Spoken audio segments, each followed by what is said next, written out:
Mira Business FM, Dubai's home of business radio. It's the morning drive. This is Mira Business FM. A major financing deal is giving a fresh boost to the Middle East's clean energy transition. Positive Zero has secured up to $375 million US dollars in long-term funding to expand distributed solar, energy efficiency and clean mobility projects across the UAE, Saudi Arabia, Bahrain, Oman and Qatar, almost the whole GCC. And it's the region's first non-recourse financing for a diversified portfolio of decentralized sustainable infrastructure. It's a mouthful, and we'll explain exactly what that means as well. The question, so why is this financing such a milestone for the region? How does it set a new blueprint for sustainable infrastructure? And what does it mean for businesses and investors? Questions for David Orio, who is the CEO of Positive Zero and is with me. It's good to have you here, David.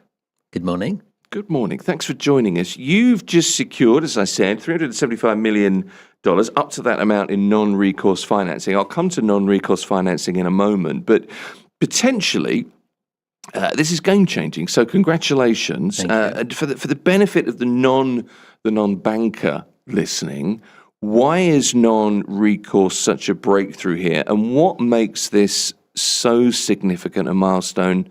For not just for you guys, but also for the region? Let me maybe address the second question first. Sure. So this financing is significant for several reasons. First, of course, for us, for Positive Zero, it provides us with $375 million US of long-term capital to grow the company and to be used for the coming years without having to raise financing project by project. Sure. It gives us, of course, the flexibility to deploy capital across several geographies and across, several solutions. So I think this is, for us, what makes it truly unique. For the region, of course, it also demonstrates that decentralized energy infrastructure has become a mature and bankable asset class. Mm-hmm. Traditionally, we've seen investors focused on utility-scale projects. Today, I think for the first time, they see also value in distributed solar, energy efficiency, and clean mobility infrastructure that is located directly at the premises of our customers. So we believe that these transactions has created a new financing model that we believe others, in the industry will follow. Okay, I mean, it marks, I think, a maturity point in how you assess the risk of decentralized energy projects, for sure. We're used to seeing billions poured into massive utility-scale solar plants, but your focus is decentralized, distributed solar and energy efficiency. Why is this smaller scale approach more critical for the regional energy transition than just building one? You could just build a big giant farm in the desert, couldn't you? Yeah, it's more critical because it's also more complex. So first, I think the investors have addressed, the low-hanging fruits. So the low-hanging fruits is like large-scale, large deployments, plain vanilla project financing. Right. So what we do is portfolio financing. So we are financing a number of small infrastructures that on their own are probably not so attractive, for any investors. So here the complexity is in the ability to basically create sizable portfolio that enable actually all this financial engineering to happen. And if it happens, then it enable to make those solutions more attractive, and that they are more attractive, we can accelerate the adoptions of those solutions across the market. Today, of course, a lot of people, commercial, industrial clients, they want to embrace the sustainability. They want, to save cost. They want to be cleaner.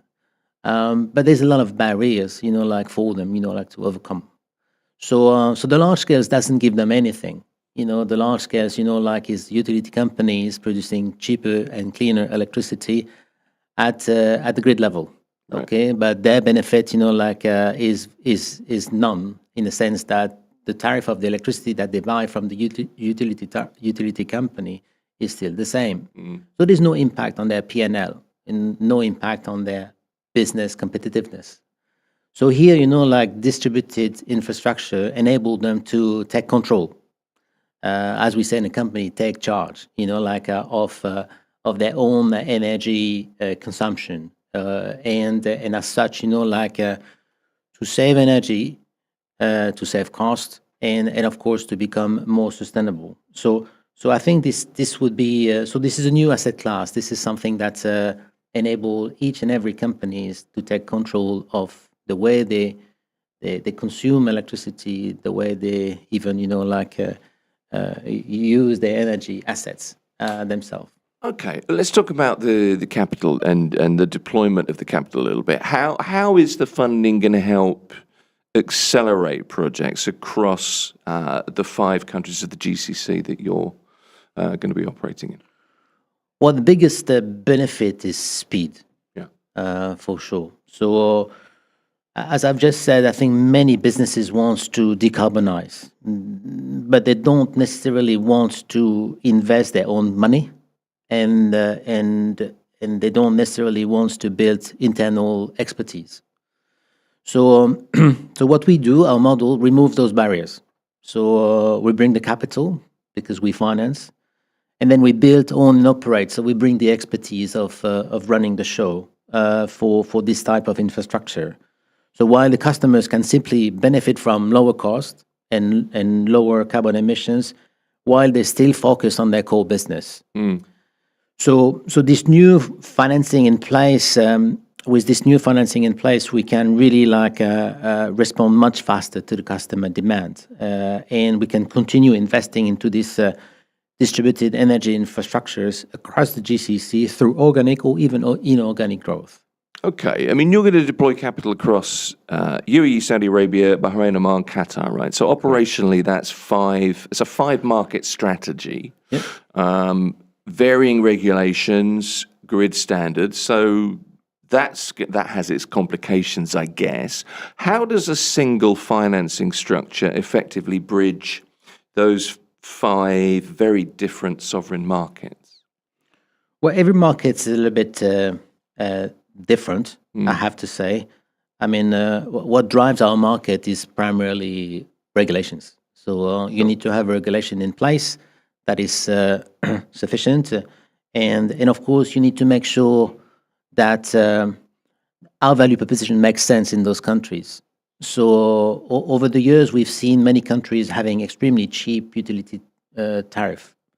So we can't make it cheaper than cheap. So the thing is but over the years, the cost of technology have dropped so much that our value propositions have become extremely compelling in all of these countries that you've just mentioned. So today, I think that there's no way we can offer what we offer if this is not cheaper, and there's no way we can be successful if it is not cleaner. So I think this is really 2 boxes that we need to tick in it anytime, we do our business. So now in the 5 countries that we are active, we can offer these 2 features in what we do. Afterwards, each of these geographies have a different dynamic and different maturity. We see the UAE probably being the most mature market, in the region, supported by regulations and also a strong corporate sustainability commitments. Saudi Arabia is particularly exciting, I bet, because of its scale, and of course, again, a very ambitious Vision 2030 roadmap in the country. That, of course, we have a contribution to that vision. The 3 other countries are also actually extremely dynamic, and we've seen attractive opportunities in those markets as governments or businesses increasingly focus on energy efficiency, on distributed generation, and on resilience, of their infrastructure. So every market is a little bit different, but all of them actually going to the same direction. Which of the markets? I mean, you put them in an order there. I guess UAE, then Saudi, certainly is an exciting market. The other three, is that how you would rank the markets in terms of demand for distributed solar, for energy efficient, for clean mobility solutions? Would that be the order? Well, it's a tricky question. So you cornered me, like here. I don't want to rank, like any of those countries. I think to us, we just follow the market dynamics. Okay. So long as our value proposition makes sense, then we'll grow faster in one country versus another. We're not only active in one line of business, we are active in 3 lines of businesses. Like we have this, on-site generation, we call it distributed generation. We have this energy efficiency, and we have mobility. And each of these countries have a different dynamic for these different markets. So we don't have any preferences. We believe that there's an investment case in each of these countries. We believe that there is a very strong policies in all of the countries, and so far we're just like pushing as hard as we can, like in all of these countries. So our money is indifferent. Our money, could be invested into each of these countries, irrespective. So what we are trying to see, of course, is fast growth, and fast growth is driven by our ability to be attractive, cost attractive. So of course, when the tariff of electricity in Dubai is higher than in other countries, of course, your value proposition is a lot more attractive. So that makes like the adoption a bit faster. But we've seen now, like we are cheaper in all of the countries. So and we see there is large demand that come from commercial industrial clients, and this is why we are raising this substantial amount of money is to support the growth. So sure. And every little helps, of course. Imagine for a moment, right? I'm the CEO of a logistics firm, a manufacturing firm. It's a hard picture to conjure, I get, but imagine for a minute. What does the financing actually mean for me? Does it make it easier for me to outsource my energy infrastructure, because that's what I'm getting from you, and decarbonize without taking on a massive capex risk? Am I summing it up? Yeah, so if you're the head of a business, because basically our customers are across the board, we are not particularly focused on one sector. So long as you consume electricity, you're a potential client. Sure.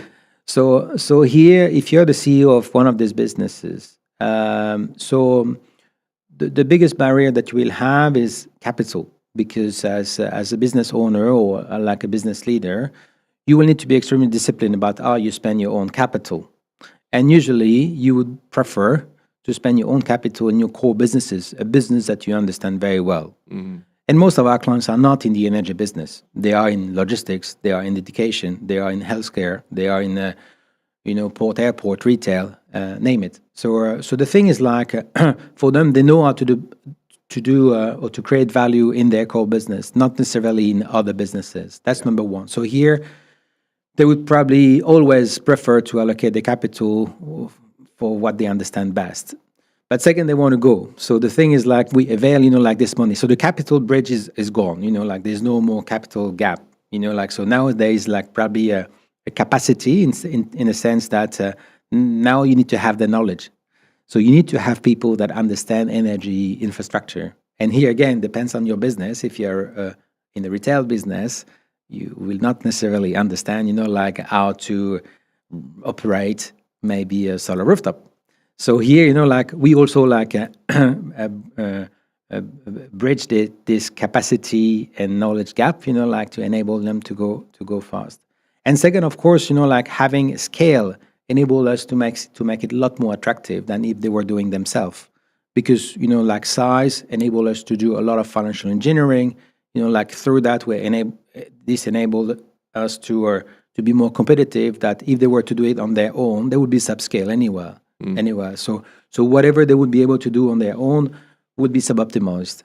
So we believe that what we have to offer is access to capital, a lot more attractive value proposition than if they were doing themselves, And of course, ensuring that they don't have to recruit people that have the particular knowledge to run the show. Okay. As the CEO of my company, I'm not very good at the solar rooftops. I'll be honest with you. You've already had a significant investment from BlackRock a few years ago. I read. How does this new debt facility, change your path? Are we about to see a big acceleration in the speed that you can deploy assets on the ground? Is that the first kind of demonstration of what's going to happen? Yeah, I mean, let's go back to 2023. So 2023, we managed to get an investment from BlackRock, substantial, $400 million US, which was already a very transformational milestones for Positive Zero. Why? Because of access to capital, but not only. BlackRock has been really supporting our business in many, many ways, bringing expertise, bringing access, to markets, and has really transformed the company deeply. Yeah. So, of course, they are one of the largest, if not the largest asset manager in the world. So since then, of course, what we've done, with their support and their money, we've grown the company, we've grown the portfolio, and we have also reinforced our platform substantially. So this financing now is really the next chapter of that journey, of the same journey. So now we have combined strong equity backing with long-term debt financing, which give us the financial capability to scale much more rapidly across the region. Okay, just let me check. Positive Zero, you've now got, 500 megawatts of Correct. distributed solar capacity. That's in operation, or at least under construction at the moment, right? You're including clean mobility in this portfolio, and we're seeing a surge in commercial EV fleets across the Gulf. Is the infrastructure, the charging, the grid integration, keeping pace with vehicles being rolled out, or are you effectively kind of building the petrol stations, the gas stations, if you prefer that terminology, of the future today? So good question. So the clean mobility sector is a new sector. So it's still not very well established, and then the different players in the market are still debating how probably the risk should be allocated, across the parties. So that's number one. Yeah. So number two, we are not actually investing into what you just described, in a sense that we do not invest into assets with a merchant risk. So petrol station basically is a place where people come, so they have no commitment. If they don't come, then you will have no revenues. So that's not our model. Right. Our model, we need to have a firm commitment from our clients that they will buy whatever output we produce, whether it's electricity, whether it's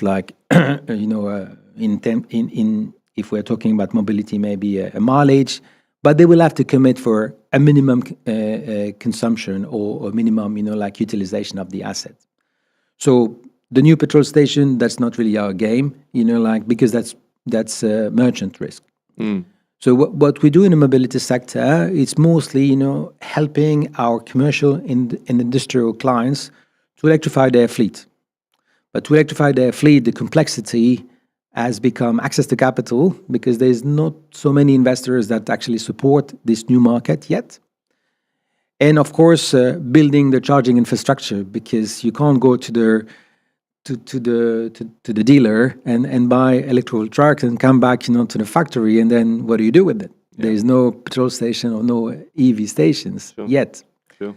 So you need to secure your own charging stations to enable this electrification. So this is basically what we do. We help our current customers or anyone who have large fleets to design, finance, build, and operate their own charging infrastructure. So this infrastructure is not open to the outside world, is dedicated to their own business. As such, When you have secured the charging infrastructure, then you can go to the dealer and buy, I don't know, 50 electrical trucks, maybe 100, electrical vans, or I don't know, terminal tractors, talking about ports, whatsoever. But you can start electrifying, the fleet, whatever fleet you have. So here, this is where we come. This is a power game. This is not really like an OEM game. You need to be able to avail the charging before they can go to the next step and go to the car dealer or to the truck dealer and buy whatever they need to buy from them. So, let me ask you a little bit about sustainability. Yep. You mentioned it at the start. The company says it helps avoid more than 450,000 metric tons of carbon emissions each year. I'm interested in how important the track record is when it comes to securing financing, but also more broadly, I guess, is sustainable really now becoming more of a business decision than an environmental decision for companies in the GCC? Well, it's a good question. I have to say, for many, many years, it was tick box, wasn't it? No. For many, many years, we were not even talking about sustainability. No, right. Okay. It was only about business case. What is the cost benefit that you would be able to bring? So really, many businesses, in the region are very cost driven. So the main driver was really the business case. How much I would be able to save, and only later on we've seen that the sustainability angle have started to play a bigger and bigger role. But first it was cost. Second, it was environmental benefits. So that's where we are. You talked about of course the carbon emission reductions that we're having. Of course this is very important because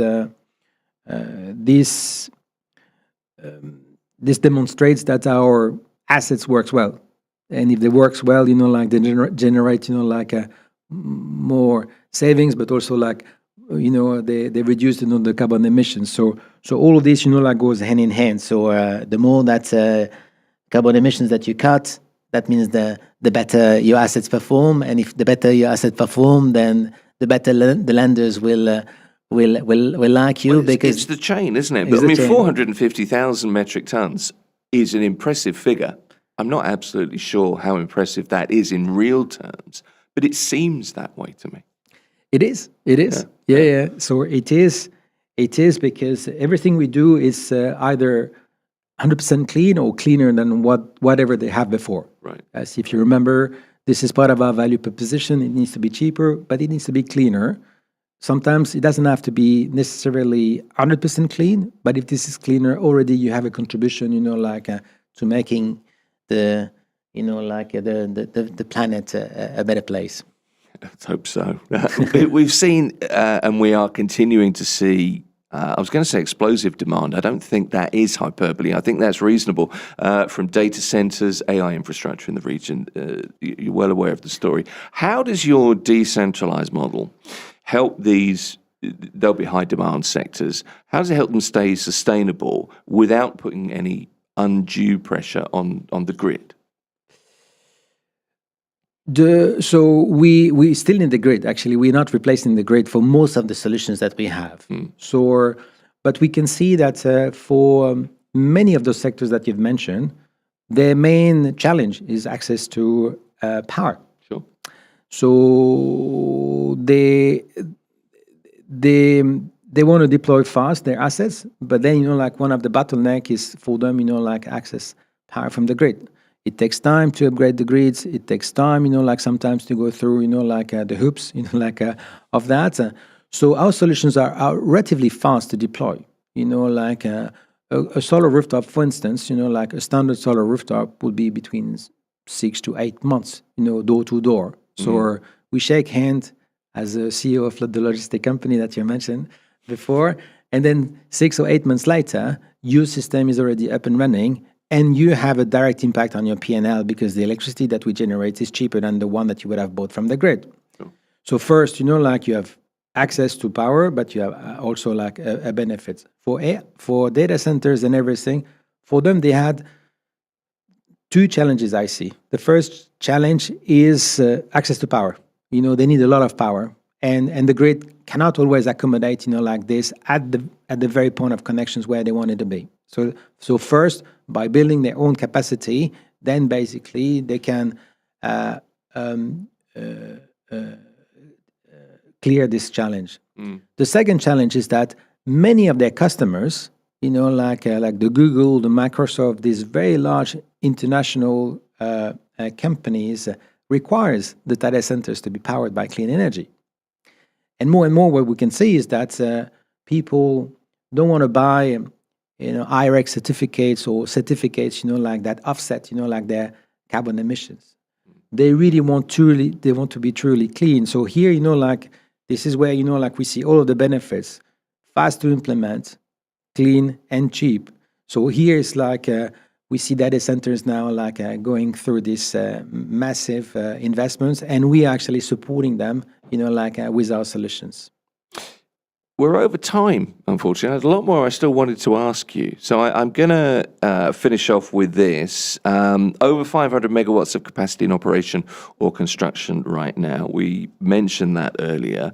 But just looking ahead, what's next? What are your priorities over the next 12 months, 24 months? First, we want to continue to grow and to expand our portfolio across the GCC and across the different solutions that we have in our company, so that we can remain the market leader in this business. Second, of course, like we don't want to favor, like one solutions versus another. So we want to push, like equally all the solutions, like that we have, whether distributed solar, whether energy efficiency and clean mobility, and remain extremely disciplined in the way that we allocate the capital we have. And then I think finally, we want to continue helping businesses accelerate the energy transition by making clean energy simpler, more affordable, and more accessible. So really like our ambition in the next 12 to 14 or 24 months is not simply to grow the company, but also to play a meaningful role in transforming how energy is produced, managed, and consumed across the Middle East. We need to get you back. I've got other questions I want to ask you. So we'll invite you back at some point in the not too distant future. David Orio is the CEO of the solar energy company, Positive Zero. It's been good to talk to you. Thank you. Thank you, Tim. Appreciate it. Don't forget to like, follow, subscribe for more interviews like this from Mira Business FM. Mira Business FM, Dubai's home of business radio.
Mira Business FM, Dubai's home of business radio. This is Morning Drive. It's Mira Business FM. Good start, Mario Volpe. What about that? That was great. Did you enjoy that? That was amazing. I know. Did you actually practice that? I did, yeah. I often work on these introductions. You can tell they're in progress. It's the Morning Drive. It's Mira Business FM. And Mario Volpe is here. There's a recovery for you. How are you? I'm very good, thank you. How are you? Nice to see you. Senior manager at Eva Real Estate here in Dubai, renowned for his weekly newspaper column in The National, podcaster on the Dubai Property Podcast, and a lifelong supporter of Chelsea Football Club. Yeah, we haven't spoken about Chelsea because obviously it's the We season's won't be over. today either. No, exactly. Football last night, obviously, we're recording this and streaming this live the day after Spain beat France, in which France seemed to not really turn up. No, exactly. That was my sentiment. Yeah. They seemed tired. And I put it down to, Spain were obviously the better team, but I think France just were not on their game yesterday. So. No, it seemed that way. So Spain make the final. And then, of course, tonight, Argentina take on the old enemy, which is England, or vice versa. You can phrase that however you will. But that looks to be quite an exciting game. I think there's a great amount of anticipation. On paper, a very spicy game. Could be. So let's see what happens. So look, here are the real estate headlines this week. I just wanted to run through a few things, just so that we don't forget stuff. New tenant credit screening service is live. We were talking about this. It's kind of a story from the end of last week, really. We were talking about it, but a new consent-based UAE Pass credit screening service. Essentially, it allows landlords to vet prospective renters. It's a story that we're going to come back to as we learn more about that, I think. Have you heard about this? Property Finder launching its mortgage cashback scheme. No. Okay, well, this is good to know. I'll tell you about it. Thank you. First-time buyers get up to 1% in loan cashback. Ranges from 10,000 to 150,000 dirhams. It's a new scheme. So I guess this is just banks wanting people to take out loans and are offering money back. Yeah, absolutely. But that's available now. It just popped up this week. Dubai sales. Here's DRD figures: 15.6 billion. It's $4.2 billion in transactions across 2,734 sales figures for the week. Okay, and there's a notable sale, a luxury apartment on Palm Jumeirah, $20.6 million. Yeah, I mean, activity is there and people are buying. So I just wish they were buying through me. There you go. Please. Yeah, exactly. But that's the interesting thing. The activity is there. No, definitely. And look, despite the fact that some companies perhaps have decided that real estate isn't for them, and a few sort of brokers have went away in March. There's still a lot of people in real estate. There's still a lot of companies. So the competition is still very, very high. And so I jest from the point of view wanting these figures that we see to come through the doors of Eva. I mean, obviously we do deals as well. Everybody always wants that little bit more. But whilst you were talking about those figures, it just came to mind a couple of things which I think would be perhaps interesting to talk about. When you look at the rental offers now from Abu Dhabi, putting the cap on any rental increases, and indeed Dubai kind of following suit with their own sort of flexi rent. Yesterday I was speaking to one of my agents who we were discussing her listings and trying to look at perhaps why she hadn't closed a deal recently. And she said, well, it isn't through the want of trying. And she was discussing a particular case where the landlord, I mean, she's brought quite a few tenants, should I say, quite a few tenants. But the landlord is insisting on only 1 or 2 checks. Now, of course, we've been talking about flexi rent, 12-month, 12 payments. Now, the credit scoring so that the landlord can decide whether to give this kind of flexibility. And I did say on this show that it's the take up that really will be interesting. And although it was only a week or a couple of weeks ago, and it's still very, very new, I mean, landlords are just not interested. They're 1 and 2 checks. That is it. And these people have paid the price, the price that is quoted, but they want 4 to 6 checks perhaps, or even more. And I said to this agent, is the landlord aware that the UAE is shifting towards perhaps more flexible payments, more akin to perhaps a European model, or indeed the UK model? And she said, I've tried to explain, but it's like his way or the highway. And that really, I think, is going to take a long time before these sort of, I'm not even calling them institutional landlords, because I think they will follow suit much quicker. It's just individuals like, dare I say, you and I, who want their one check, their pound of flesh, as it were, and that's it, take it or leave it. But as a result, they've missed out on quite a few tenants. Perfectly good tenants, one would assume, just because they want a 1 check payment or 2 at the most. Yeah, it's ingrained thinking, isn't it? It really is. And I was talking to my nephew, who is a real estate agent, the other night, and he was talking about one client. I won't name the person or the area, but it was a really expensive villa, 450,000, something like that, annually. And she's now accusing him of not doing enough to rent it, and he's saying, look, it will not, I can't achieve that price for you. It's not the price in the area. It's not what they're going for. And she will not budge. And I think it's 8 months that it's been empty. And you get to a point where you think, I can only bash my head against the wall of your villa for so much longer. No, absolutely. And actually that alludes to another thing that I was saying to our admins, to go through all the listings and for rent, any rental that has been on the market for 2 months, it needs to have a serious discussion. Rents are moving. You see, that's the thing to talk about. And I know that there are talking points about sort of record rental figures as well for the month of June. Yeah. So people are moving around. But if a property for rent has been on the market for, dare I say, eight weeks, then there's fundamentally something wrong with it. And if this lady's 8 months, well, if this lady's been on for 8 months, then it's silly. And I would actually say, I mean, why is he, dare I say, wasting the money of the company advertising such a property, assuming it is advertised? I would have said, look, you're not aligned with my way of thinking, and my way of thinking isn't my way or the highway. It's the market. Here are the facts. Here are the figures. We do get these odd rogue landlords, as I call them, that it's their price, take it or leave it. They think they've got something special. But a lot of these developments, I mean, especially the villas, once you individualize them yourself, that's fine. But they're handed over, copy and paste of each other. They're like the Stepford wives. Yeah. So I mean, why should yours be even, different to mine? Is that in that respect? So the data has to be looked at, and unless someone's gone in and changed the bath to a gold bath or something different, I don't understand why there should be this disparity. No, it doesn't make any sense, does it? But there's Nouts are queer as folk. Yeah, exactly. I've heard a few times. Yeah, exactly.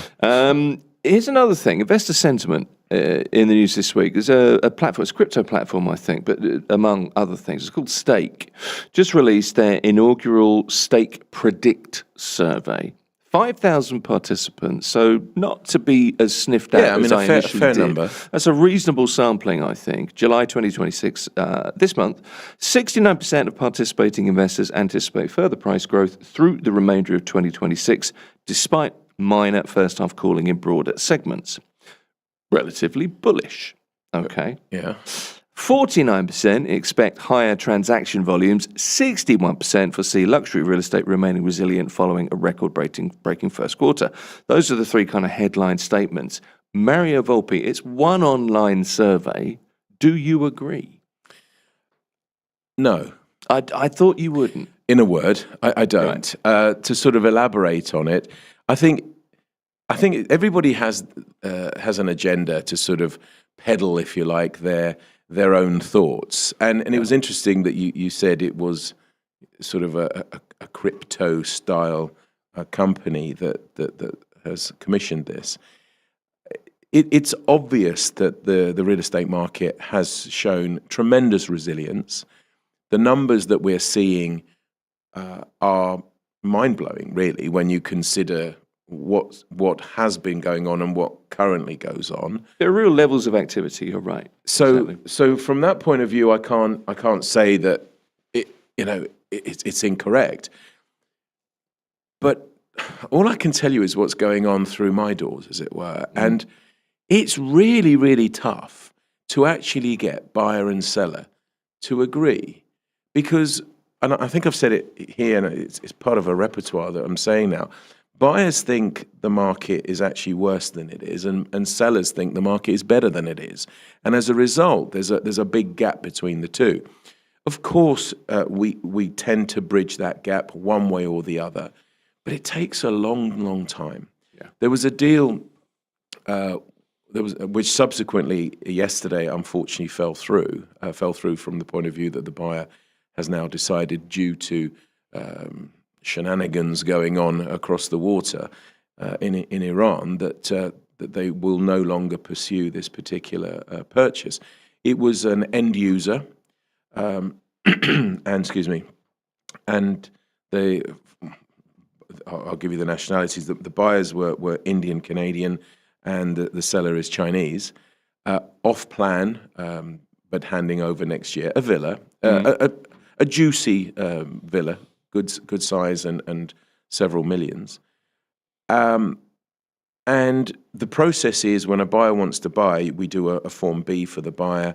The seller does a Form A, and these two RERA forms create the contract, the MOU, which is called the Form F. Okay. So we did the Form B, and the Form F was done by the other agent, because we don't have the seller, we only have the buyer. But we were inching. There was always something wrong. There was always something to get over. There was always something to understand. And yet we delivered the solutions to and it was mainly the buyer that was super cautious. And yesterday, he just decided not to proceed. And this has been going on now close to a month, to the point that the seller was even saying, "Are you even a buyer?" And that's why I'm saying, looking at all these figures here, amazing, great. Why can't I have a few of those? All I seem to have are the problem ones. Well, I looked at this, and look, it's one survey and it's online, but it's recent, 5,000 participants, and I end up thinking, is this just 5,000 crypto bros? Well, that's a little bit bullish. It seems to be. Yeah, that's the bit that seemed to come to me when I was saying, well, sorry, who is it? It's a crypto company or whatever. Like I say, activity is there, and deals are there to be had, and not everybody digs their heels in. Don't get me wrong. But I think I've just had my fair share of it, certainly this week, and we're only on Wednesday. So, and that's replicated over and over again. Yeah. So, maybe I need to go and get myself blessed or something, because I think I need to change my luck. Going back to your story there for a second, I mean, a month, that's frustrating. Yeah, it was a very complicated case. The seller actually hadn't paid enough to the developer in order for the developer to allow the seller to sell. Right. There was a payment, a 10% payment that needed to be paid in order then for the developer to say, okay, now you can sell it. Some developers, you have to pay up to 50% of the value, some 40, some 30, depending on the developer, and only then can the first buyer resell. And the buyer seemed to have, and he didn't have the money to pay this 10%, by the way. Okay, so the buyer had to, commit to paying this 10%. Okay. But again, there are solutions there. It's a bit like when somebody buys a property where the seller has a mortgage, and the buyer is buying cash. It's the buyer that pays the seller's mortgage off, and it's done before transfer. But there's a process called blocking, where you go and everything is signed in readiness for the transfer. The buyer then goes off, pays the mortgage, waits for the clearance letter, and then they all come back and everything's done. But there is a period of time between physically paying and then transferring. And obviously that period of time, it's a bit of a concern to a buyer, and I get it. But we'd organised that we could do a blocking scenario where everything is locked in. We would go to the developer's office, we would pay the 10%, get the NOC on an express, literally 3 hours later. So worst case scenario, we'd go back the next day to do the transfer. But whatever we were saying, whilst we gave solutions, it was never good enough for the buyer. He was always concerned, what if, you know, to the point he was saying, you know, what if the seller gets run over crossing the road? I said, well, hopefully, you know, he'll look left and right. You know, what can you even say to something like that? You know, you don't.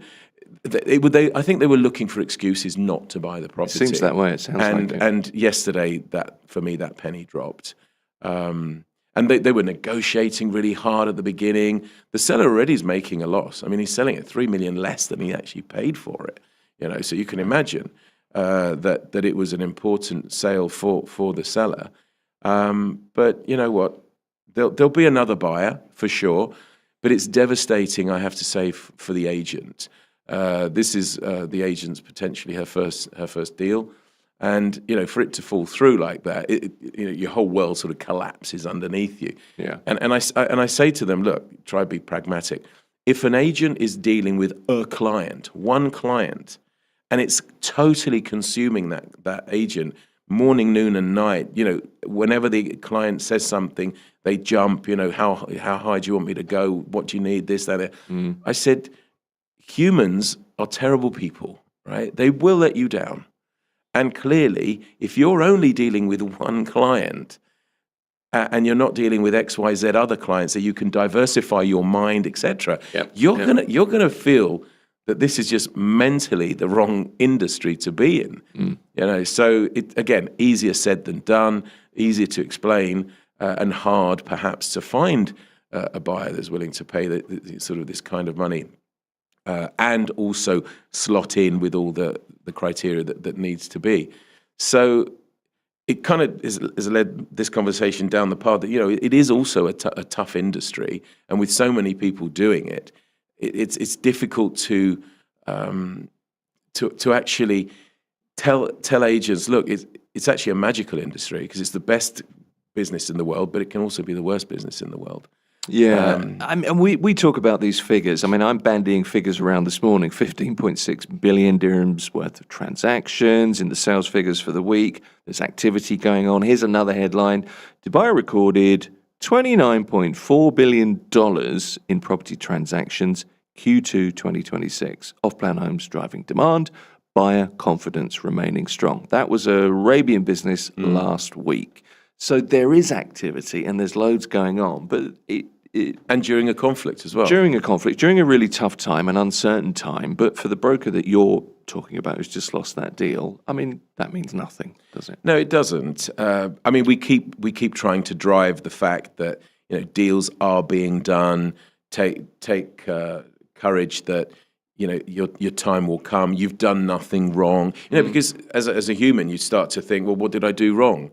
You know, why could I not have convinced, perhaps, that they're not entering into a situation that their money is, you know, is at risk, perhaps. I'm talking about the actual process because this owner hadn't paid the amount.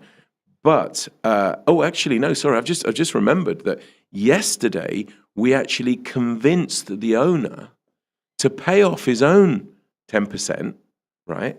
So that didn't have to happen.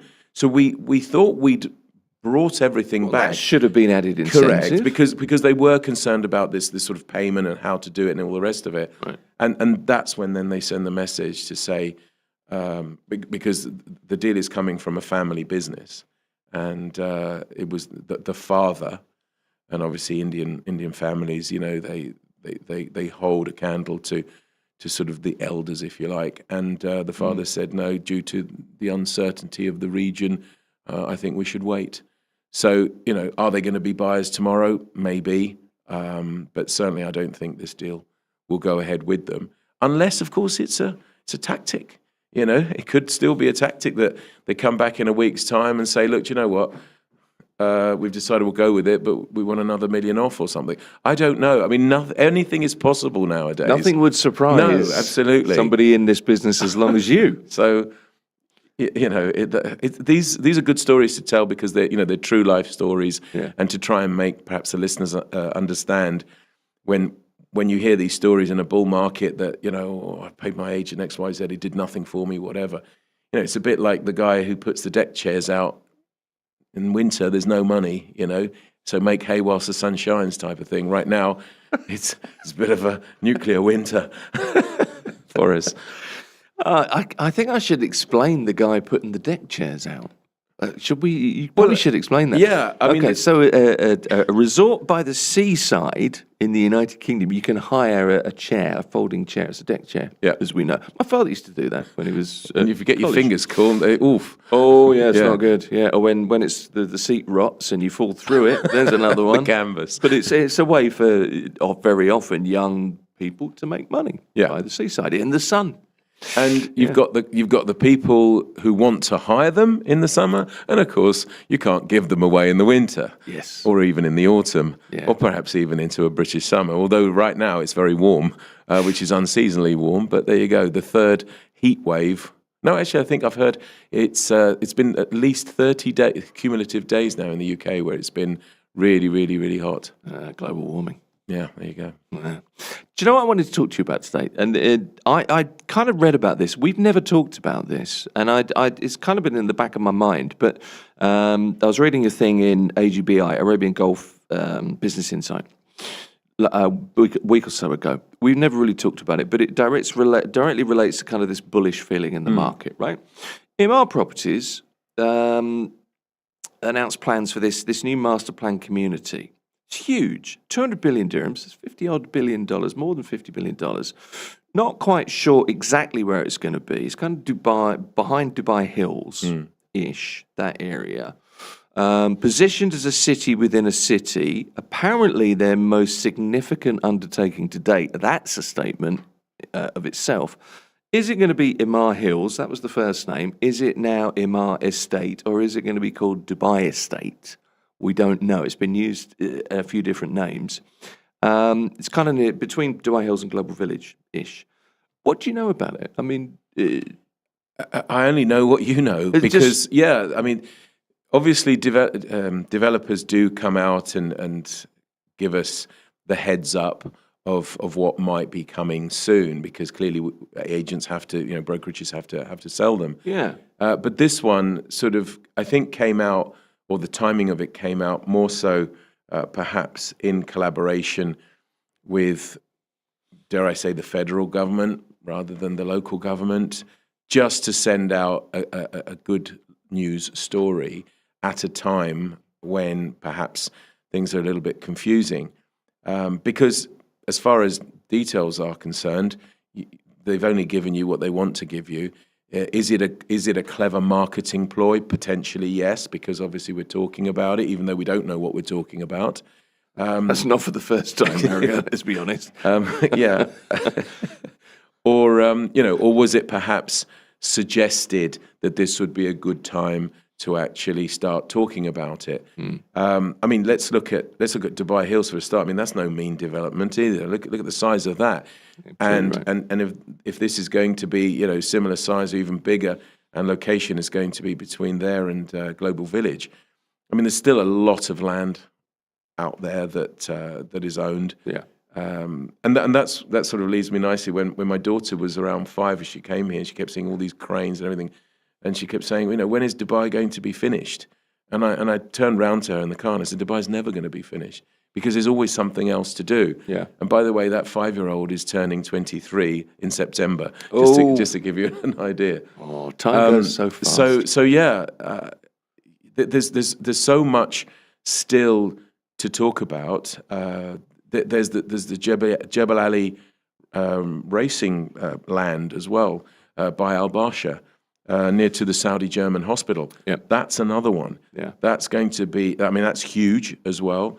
That's going to offer tremendous facilities for residents and businesses. But it's a confidence story, isn't it? This really, because at a time where people, like the story I just mentioned, where people perhaps are stepping back, the government, developers are saying, well, you do what you want to do. We're not stopping. Look at the infrastructure stories we talked about. Look at the roads. Look at the metro lines, the Etihad rail. All of this could have potentially been put on hold whilst the situation sorts itself out, regionally. But it was never put on hold, because Dubai doesn't look at, and the UAE in general doesn't look at the headlines and doesn't look at just what's happening, today in 2 or 3 months' time.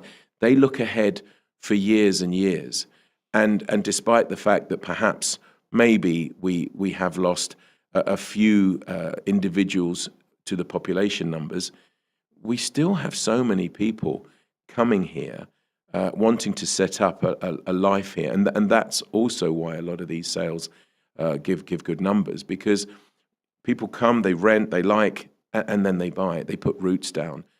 Businesses, it's all about the lifestyle, and whilst that lifestyle may have changed a little bit compared to what you and I perhaps were used to prior to 28th of February this year, the fundamentals are still there, and will continue to shine, and barring any, dare I say, catastrophic event, Dubai will be absolutely fine. And a developer like Ema, like this, who is saying, this is what we have, this is what we're potentially going to build, but hey, I won't tell you too much about it because I don't want to spoil you, kind of thing, just leaves the audience wanting for more and clapping like a seal, type of thing. So, yeah, I mean, it was the thing with this. You know what's interests me about this? So it's Ema Hills at first, then it's Ema Estate, now it's Dubai Estate, and it's this kind of ultra luxury enclave. It centres on Dubai Mansions, which we've all kind of heard about but don't know much about.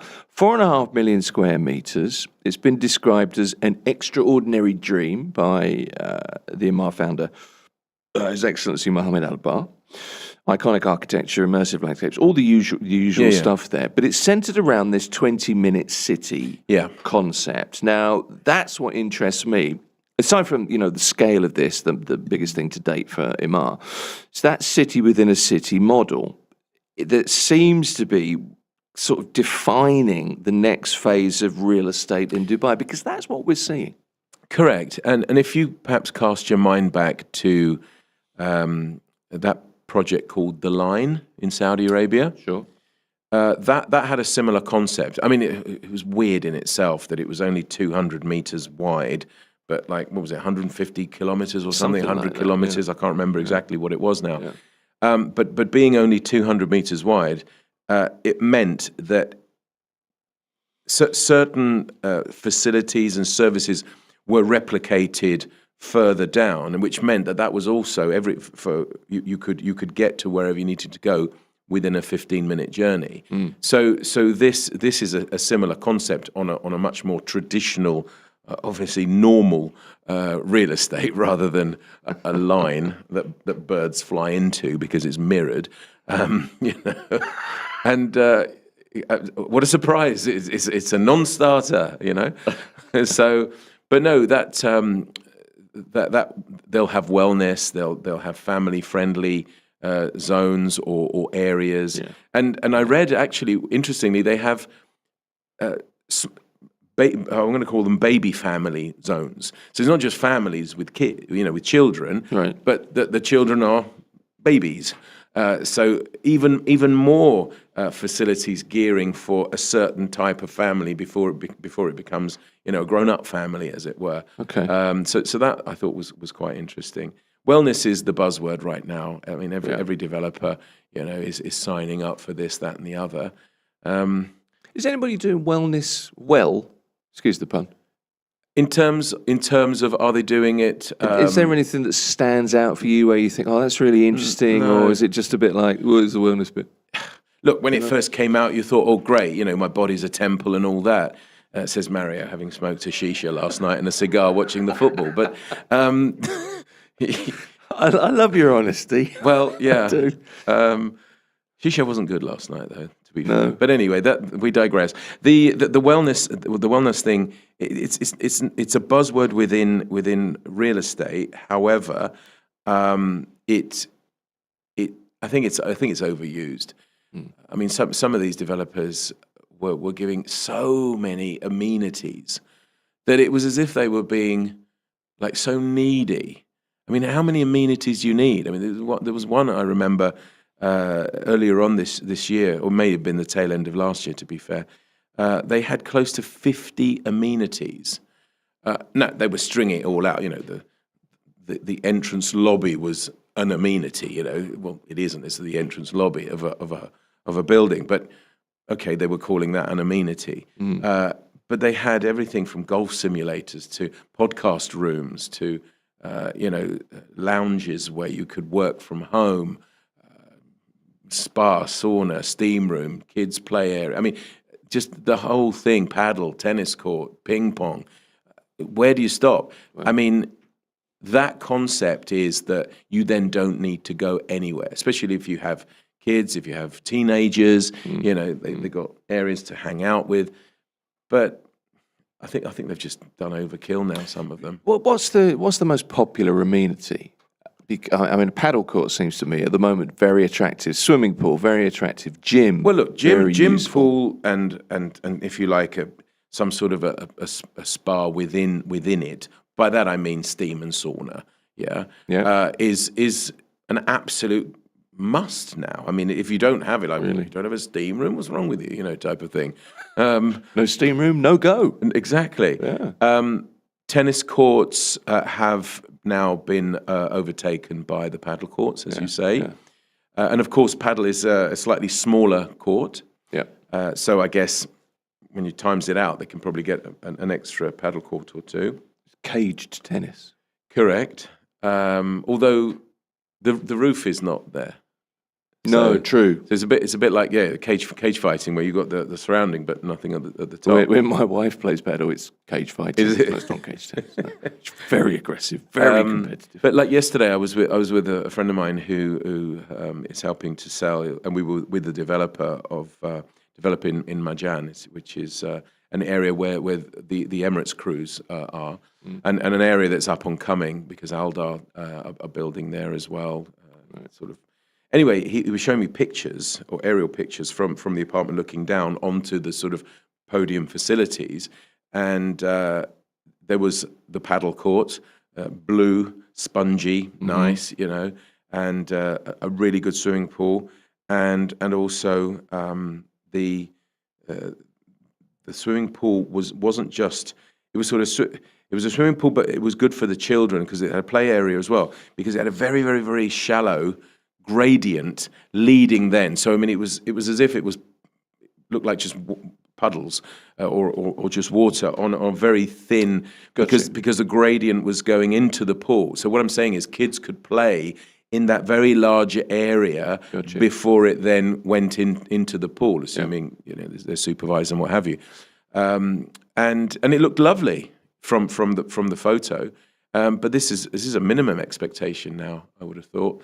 I didn't even look at the gym, but everything is now the Italian brand. Sorry, Techno. I can't remember the name of it now. Techno. So I'm thinking of Tecnocasa, which is actually a real estate company in Italy. But Techno Gym, that's it. Techno Gym is an Italian brand. It's the number one Italian brand. So all developers are now ensuring that if you've got a running machine, it's got to be a Techno Gym or cycle or whatever. Everything is like that. All top of the range. Now everything is with apps. You download the app, you put in your height, your weight, whatever, and it tells you your BMI. It tells you what you're using. I mean, it's very, very technical. It's a bit too technical for me. There's stuff in our gym up the road. I don't know how to use it. It's funny you should say that, because I went to see a project launch on Sheikh Zayed Road called City Tower.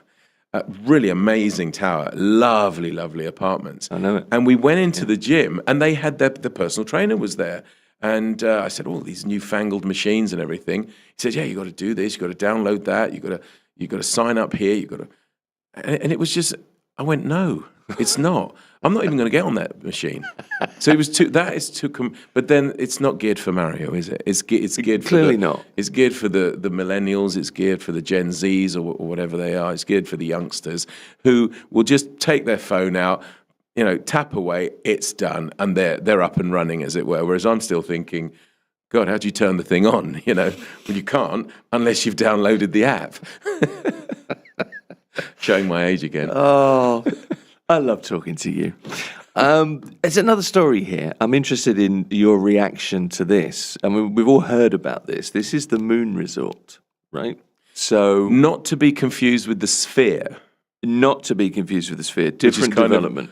Yeah, but it's sort of similar in that it's spherical.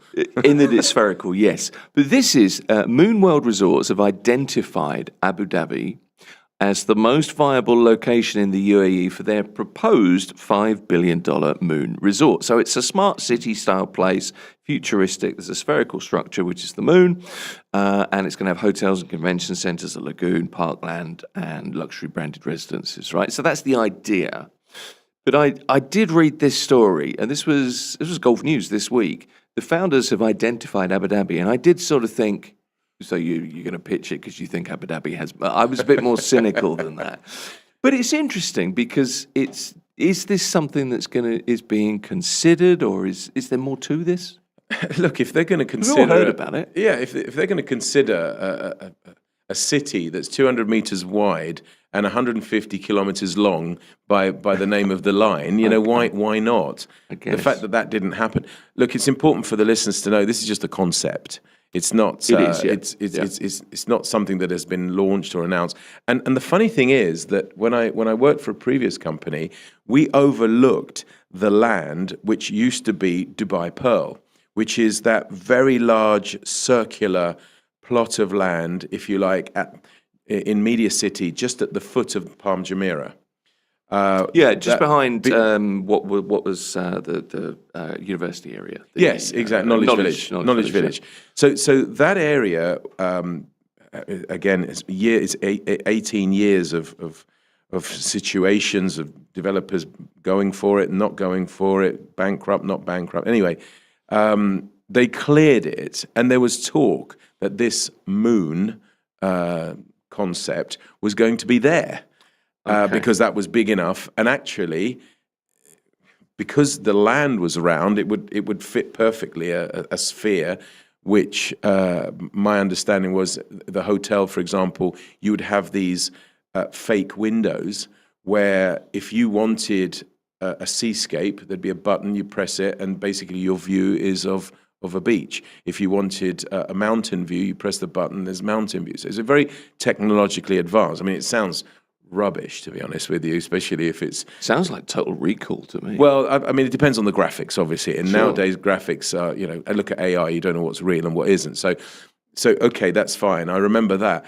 So now, all of a sudden, it's come up again, and they've identified that the land what was wrong with the land that they were thinking about in Dubai. So I think you're right. It's more of a perhaps a financial story rather than that they have discovered Abu Dhabi. Oh, look, there's Abu Dhabi. They just sort of stumbled across it. Sure. I mean, it seems to be a play to me, but the thing is, Moon World Resorts are a design studio. They would be licensing the intellectual property for this. So there's not even a developer involved. Exactly. Somebody's got to take it up. Yeah. And of course, that's why I said at the beginning, you've got, not to be confused with the Sphere, which, whilst it's a totally different thing, it's still a round thing over there, just like it is in Las Vegas, So it's just another edition. Let's wait and see. I mean, it's like a theme park, isn't it? The whole thing, and potentially maybe, is there any more room in Yas for something like that? I don't know. Yas is actually running out of space, especially obviously with Disney coming. And I think we're just going to be overloaded with sensory overload. I mean, what to do, where to go next? Well, that's an interesting question, I think, Mario, because Yas Point was unveiled at the end of last week. So that's another waterfront destination. It's on the North Shore of Yas Island. 6 billion dirhams, 60,000 square meters, 5,000 residents, 1,600 residences, resort hotel, school, the whole bit. Again, no small project. It's Aldar, isn't it? Exactly. Yeah. You know, 5,000 residents. Did you say? 5,000 I mean, residents. that's a lot of people. North part of Yas, interesting because apparently that's where Walt Disney or Walt Disney World, or whatever they're going to call it, Walt Disney Abu Dhabi, will be built. Obviously, you've got the sea there as well, so that potentially they're going to be sea-facing units, branded, maybe, who knows. But so Yas is definitely filling up. But there's a lot of developments sort of much further, if we're talking this as north, much further south, where the canal is. And again, quite a few Abu Dhabi developers are going in, and to a great success. And that's often why people are now talking about Abu Dhabi, especially in the off-plan market, because all these projects are selling extremely well. Even Shoba has got, they're calling it Shoba City, which is a very large area of villas and townhouses, again, sort of strategically placed not far from all of these islands, including obviously Yas, and of course close by to the Abu Dhabi airport. You know. Yeah, I mean, the idea of this is sort of family-centric, walkable. Again, yeah. That's the so other you see thing. the themes are following the same thing. They want everything. They talk about temperature control. They're bringing in plants that somehow absorb the heat a little bit. So maybe it's 1 degree cooler there than it is, down the road. But when it's 45 degrees, I think, to be at 44 doesn't really make much difference. No, this is true. But, cycling paths and walking routes and gardens and all that kind of stuff. That was this week. I'm interested in this. I'm guessing that in your game, you've been to your fair share of exhibitions. Yes. And events. And have been part of them. And been part of them. No, exactly. So we've got the International Real Estate and Investment Show, IRES, as it's known, 2026, Abu Dhabi National Exhibition Centre, confirmed for the 17th to the 19th of September. Get that right. So it's billed as the UAE's largest dedicated sales-driven property exhibition, where developers market projects directly to investors for immediate transaction and booking. Yeah, I was going to say the one difference between this and, say, Cityscape, which you may recall down at the Trade Centre, is that if you want to bring your checkbook and you like something, you can actually transact there and there. And they couldn't do it before because of licensing rules and approvals.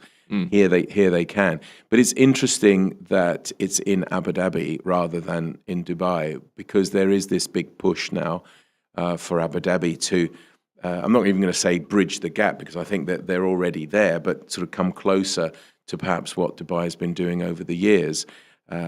Literally just talking about this a minute or so ago regarding off-plan.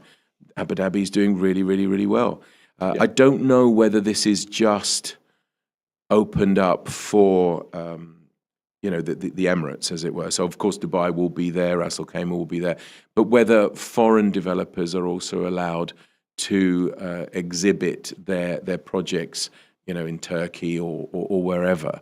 So that will be interesting to see if they do that, because towards the latter parts of Cityscape, well, first, originally it was called Cityscape Dubai, and then they dropped the Dubai because things were not going so well in the past, and they opened it up to foreign developers, and it was just called Cityscape Global, and then of course the death knell, if you like, was when big developers like Emaar decided, well, it's not worth our while to even exhibit there anymore.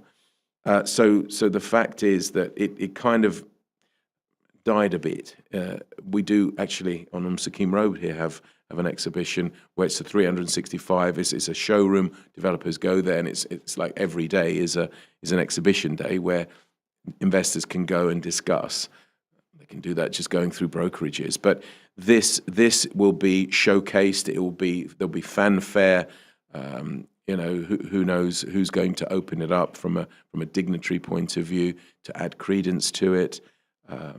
So yeah, I think it's good. I think it's going to be good. It's going to show that not so much we are back, but that we're continuing.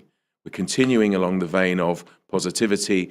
These all sold out. Look what we've done. We're going to develop some more. And would you like to come and buy some? Yeah, so it's a sales-driven thing, right? So immediate transactions, but there is a shift, I think, to more data-led, intent-driven purchasing, where people do a bit more research because it's a much bigger market now. There's a lot more to look at in the UAE.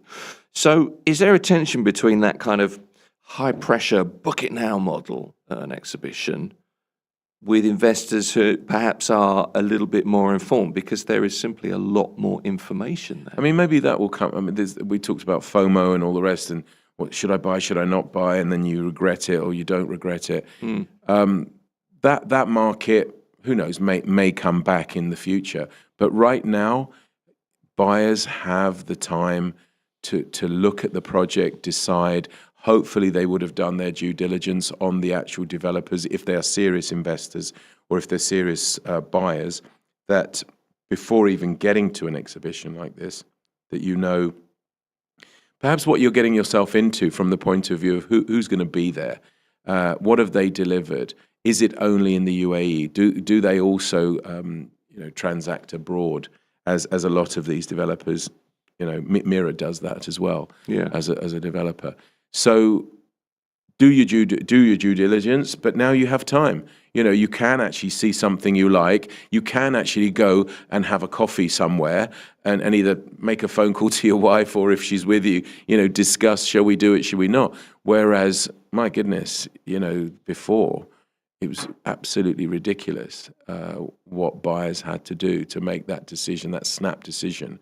And of course, then the emotions come out when I call it the sort of the slow walk to the car, in the car park after you put your deposit down. What have I done? Have I done the right thing?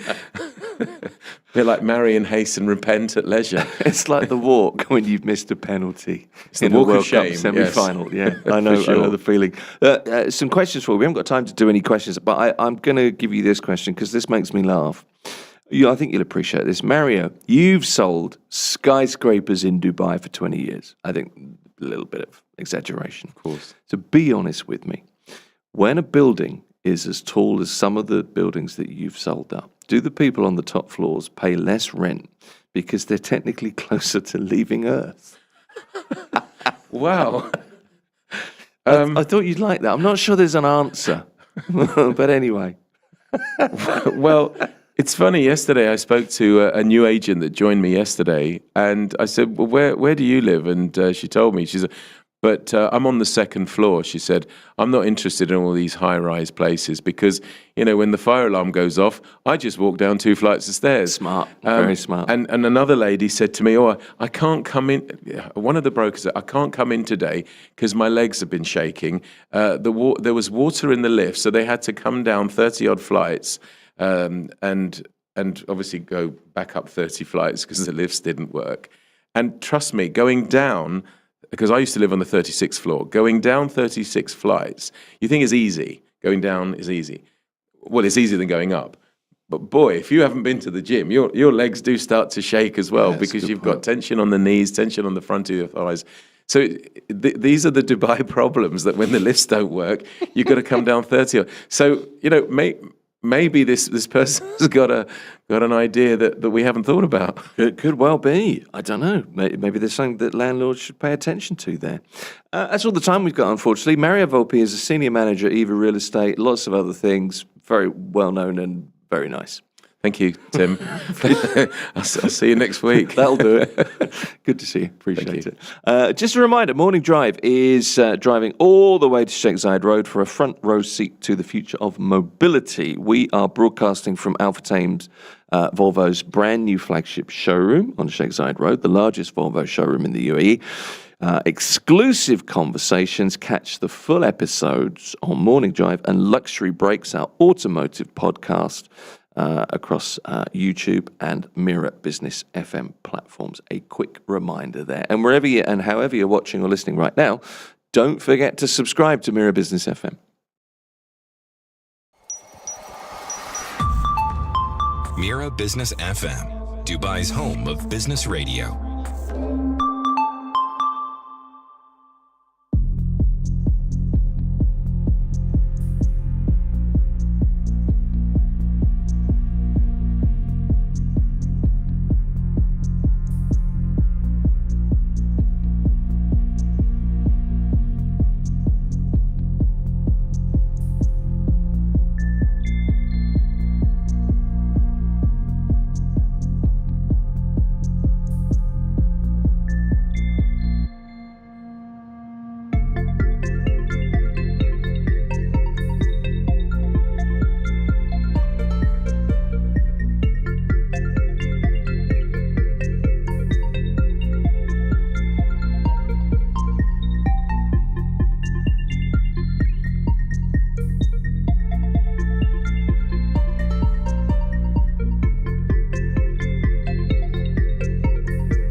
Business FM, Dubai's home of business radio. This is the Morning Drive at Mira Business FM. We are more than halfway through 2026. The automotive sector in the MENA region is hitting something of a speed bump. After years of post-pandemic recovery, a new BMI piece of research forecasts a 3.9% decline in vehicle sales across the region this year. But behind that headline number is a story of extreme divergence. While some markets are facing steep contractions, others are proving surprisingly resilient. Joining us is Anna-Marie Baisden, Head of Autos and Infrastructure Research at BMI. Joins us from London to unpack the numbers and look at what they mean for car makers, dealers and consumers. Anna-Marie, it's good to be talking to you. Hi, Tim. Good to see you. Good to have you with us. Appreciate it. I know it's early with you. So the BMI, your latest forecast predicts a more cautious MENA vehicle sales outlook, 3.9% decline for the year.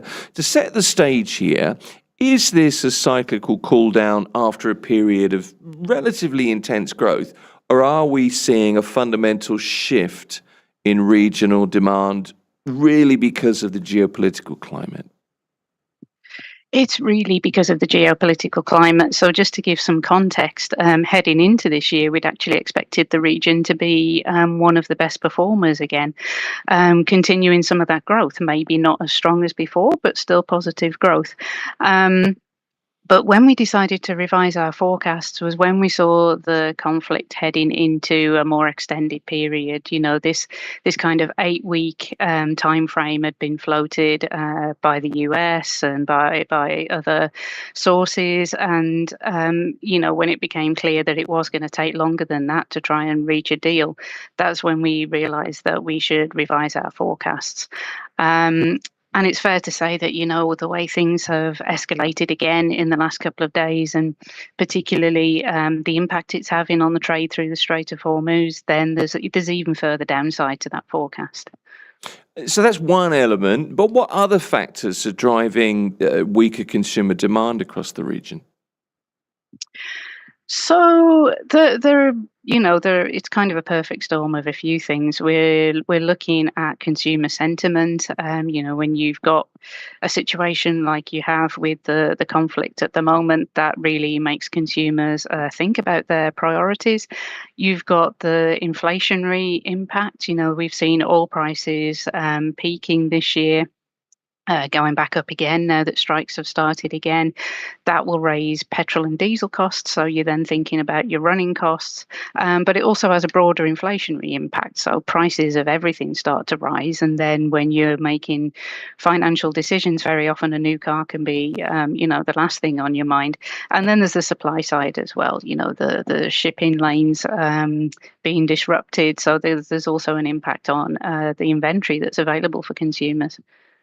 The report it highlights a pretty striking divide. North African markets proving to be resilient, support for growth. Iran, Lebanon facing double-digit contractions. So what's the primary differentiator here? Is it, local economic health? Is it the impact of the trade disruptions that hits, these markets kind of unevenly? Yeah, and certainly, the proximity to the conflict and being directly impacted makes a big difference as well. Going back to that consumer sentiment, if you are more directly impacted by the conflict, then you're not going to be thinking about the higher value purchases. But also the economy is getting hit harder. That inflationary impact is a lot higher. And that's why we're seeing bigger declines in Lebanon, which I should say, the Lebanese auto market's been struggling for a few years anyway. So this has really exacerbated the situation. But then when you contrast that with North Africa, they're more removed both from the conflict and from the shipping disruptions. They've got different transport routes, more connected to Europe as well, which helps in terms of getting goods in and out. And also, if you're a market like Egypt or Morocco, there's a level of local production as well, which helps. You're not as reliant on imports. And they're seeing investment into the supply chain as well. So that also helps in terms of having, more support for local production and for the inventories. We track, obviously, the situation in the Strait of Hormuz reasonably closely on this program. Your research mentions that shipping conditions are expected to improve gradually through Q3 2026. So does that mean that the worst of this kind of inventory winter is behind us, or are the frictions in the supply chains that we've seen just part of the cost of doing business now? Is that just accepted? Well, it's certainly going to take longer now to improve than we first thought, because we have seen the deterioration in the last few days and the strait being closed again. But even when we saw a brief improvement, I think it's fair to say, even since we published this report, the situation's changed again. And even when we did see the strait opening, the traffic was quite low in terms of the number of ships that were coming through. And one thing that our operational risk team is looking at is how long it will take for various types of cargo to get through, even if the strait completely opened tomorrow. You're looking at 4 to 6 weeks to do all of the security checks through the strait and getting things through. And then there's likely to be prioritization of certain cargo. So especially oil and LNG tankers, they'll be given priority. And the container ships that businesses such as autos companies will be relying on will probably be last in the queue. They're not as high priority as getting those energy products through. So we're probably going to see that lasting longer, certainly, than we initially thought when we said improvements into Q3 and the rest of the year. Whether it becomes structural, I think this is part of a bigger global trend, following the tariffs and everything as well, that companies are looking at their supply chain and can they change things? Can they make it more resilient? So maybe this then becomes more of that structural change as well. Can we look at the GCC, our region, a little bit? Because we see variance within the GCC. Saudi Arabia and the UAE projected to be more resilient than the smaller markets like Kuwait or Oman. Could you shed some light, some context as to the performance expectations for the UAE and Saudi Arabia as compared to the rest of the Gulf Cooperation Council? Yes, and some of it is based on the economic structure. So some of those smaller states, much more reliant on imports. I mean, when it comes to autos, so is the UAE and Saudi. But in terms of other parts of the economy, maybe those smaller states taking a harder hit if they're more reliant on imports and being disrupted because of the transport situation. Also, we see bigger markets, more demand in the UAE and Saudi that can possibly withstand a bit more of a reduction in demand.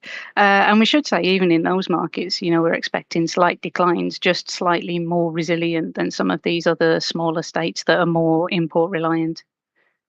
What does that tell us about stickiness of demand in these kind of larger, more diversified economies compared to neighbours?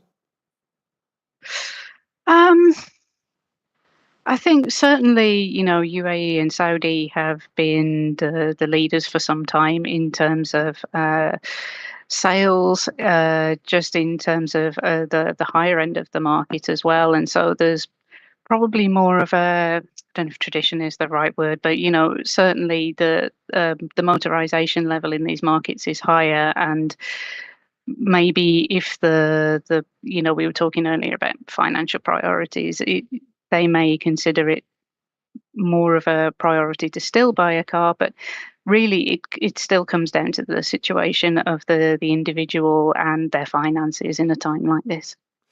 We're seeing, Anna Marie, globally, EV sales hit new records, although the industry obviously is facing headwinds from higher operating costs, more price consciousness maybe amongst consumers. But how is this sort of affordability squeeze playing out in the region here? Are we still in sort of a first adopter phase maybe? Or do you see a market ready for the mass adoption of the more kind of budget-friendly EV models? So I think this again is on a market by market basis. There are some, particularly if we look at the UAE as an example, there's a lot of support for it in terms of having good infrastructure and support for EV adoption through government policies, and that really does help. We've seen that in other markets as well. So we think these will be, and Saudi as well to some extent, we're seeing that. So we'd expect there to be higher EV adoption, certainly in those markets. And then again, if you look at a market like Morocco in North Africa that's in the production side as well, it really is a big story there because it's got the manufacturing side to it as well. And that helps to bring some of these more affordable vehicles into the market as well.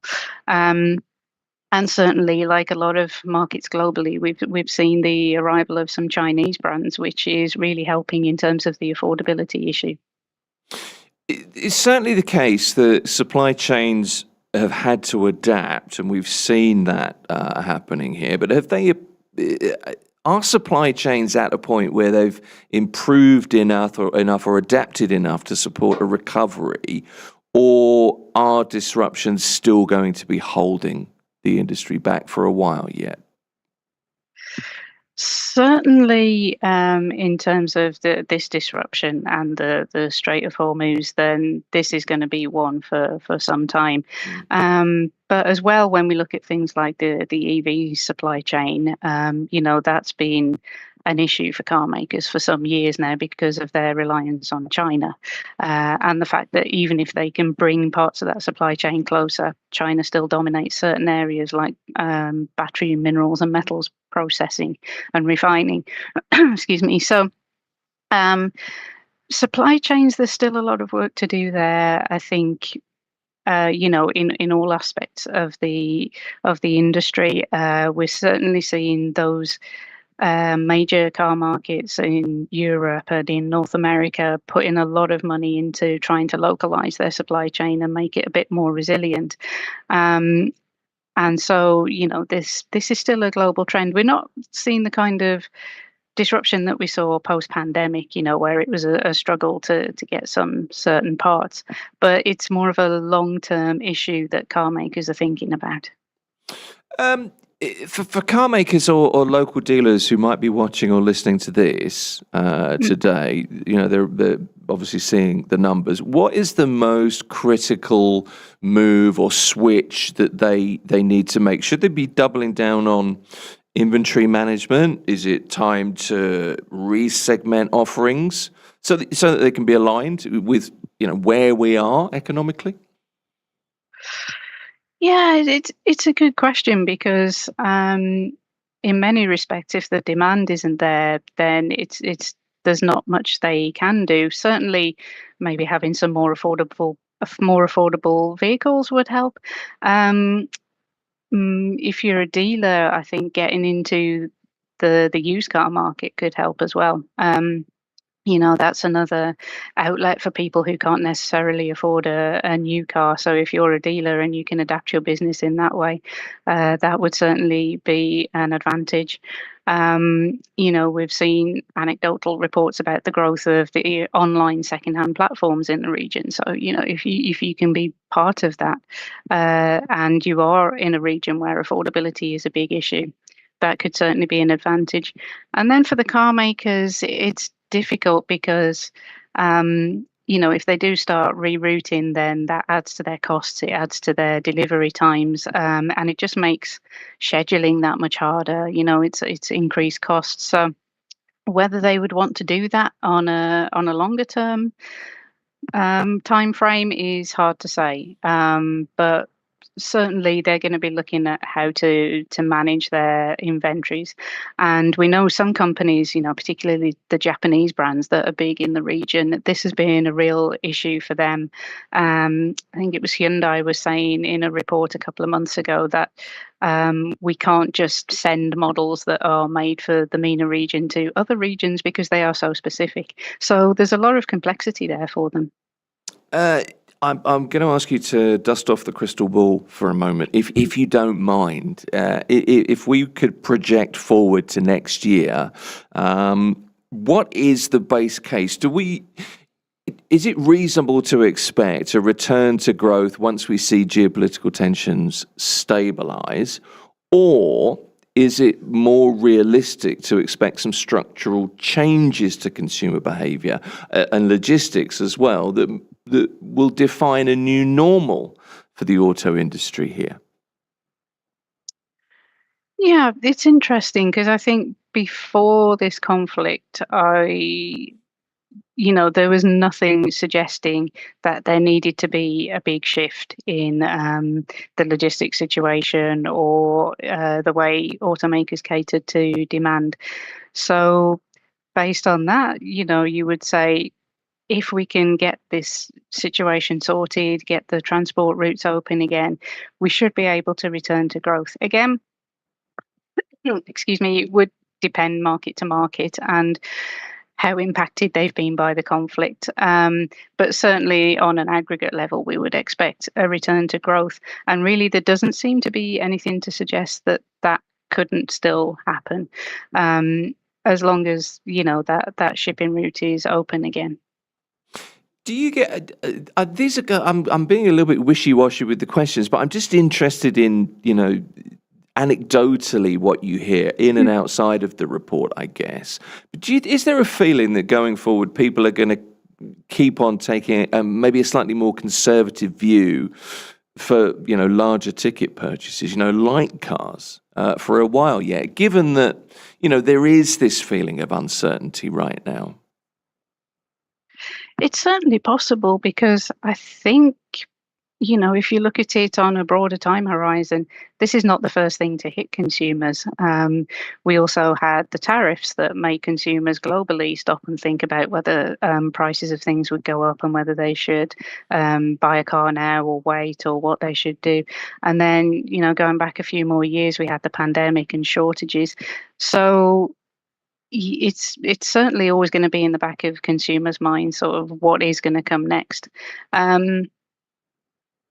Whether they would hold off much longer, again, it depends on everyone's personal situation. But it's, I don't want to say it's become normal, but they've just been hit by so many things at the moment that it certainly could make them stop and think. It certainly seems like buyers would maybe delay purchases or maybe trade down to more affordable vehicles or obviously turn to the used car market. Yes, and I think we're seeing a bit of all of the above, to be honest. The scale of the pullback in demand definitely suggests people are waiting, and the fact that consumer sentiment and the uncertainty around that is a big part of it, then certainly people are holding off. But also, as I said, there's been considerable growth in the online secondhand platforms, so that's really helped for people who can't afford a new car. And then if you do want a new car but at a lower cost, as I said before, we've got a number of Chinese brands that are entering the region and they're offering those lower cost cars that still have a lot of features. And, they've certainly been doing well in other markets around the world. So this could be a real opportunity for them too and give consumers something they need at a time of affordability crisis. I'll be honest with you, Anna Marie, there are more Chinese SUVs on the roads of Dubai than I think any other, certainly any city in China. It's remarkable, the change we've seen in a very short space of time as well. I mean, it seems to be the last kind of, I don't know, 2 years, 18 months, 2 years. Yes, definitely. I mean, we see it here in Europe as well. And I remember it must have been about 2 years ago we highlighted, we produce key themes for the year ahead at the end of each year. And we said, oh, Chinese brands entering Europe will be the big theme for this year. And that was because they didn't have as much of a footprint as they do now. And suddenly it's just taken off. And yeah, the same is here in the UK and in other parts of Europe. You see Chinese brands all over the road. Let me ask you a question.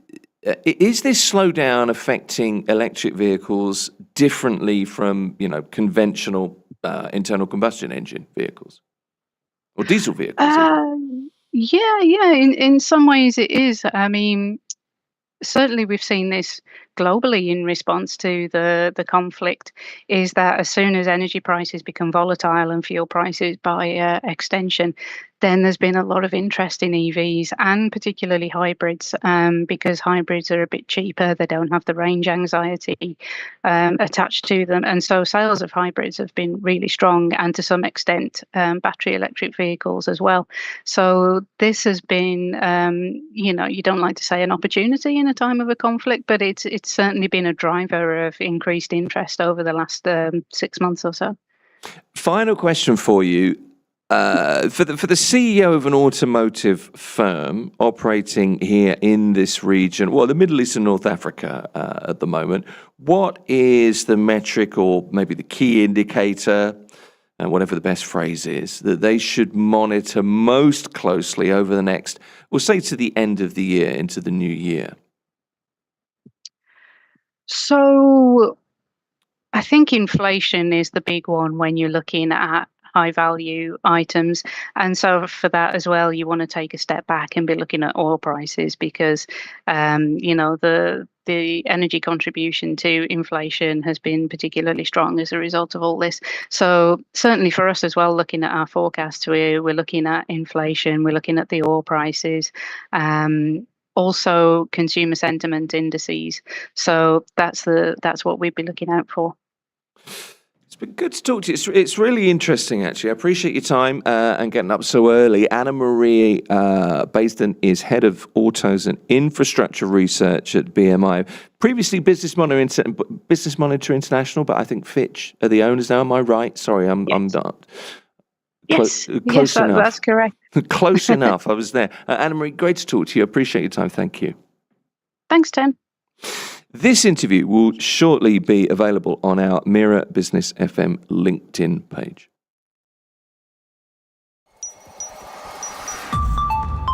Mira Business FM, Dubai's home of business radio.